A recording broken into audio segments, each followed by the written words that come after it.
Stellenbosch meisies in die donkerblauw en Swellendam aan die suidekant in die rood.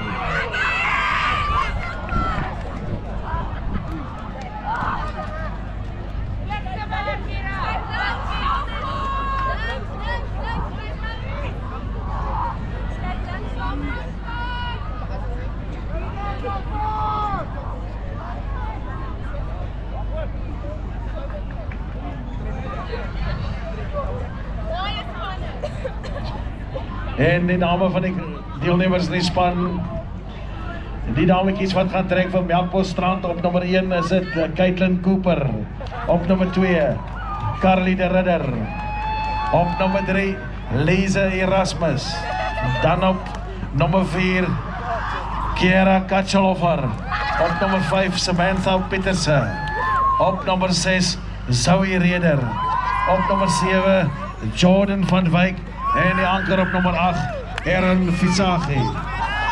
En dan die trekkers van Hoërskool Swellendam verteenwoordig op nummer 1.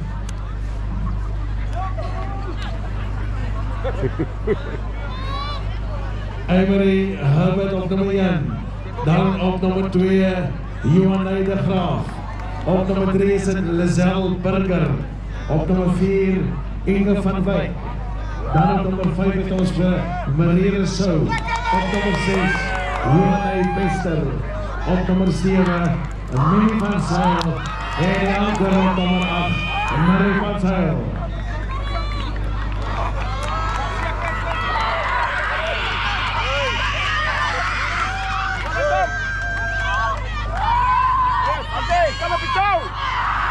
Hier is maar een man gereedelijk, direct al die blauw.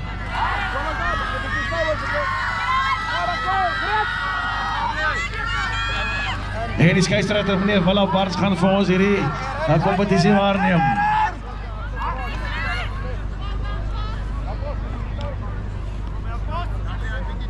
Swellendam in rooi in die suidekant, Melkbos in die noorde en die blauw. En die afstand was goed. En dit is Melkbos wat dadelijk wil begin met de aanval. Wen so een klein stukkie touw. En dan kom hulle weer na achter, hulle trek. Hulle bring vir Swellendam nader. Swellendam wat verdedig, hulle hou wat hulle kan. En dis Melkbos wat alles probeer, alles in die strijd werp. Swellendam wat hou. Hulle hou. Twee sterk meisie spanne. En dis Melkbos wat weer beer na achter en nog een stukkie veld wen. En dit is Swellendam wat verdedig, maar dis Melkbos wat hulle hou. Hulle hou. As 'n waarskuwing hier aan Melkbos se kant en Melkbos wen die eerste ronde.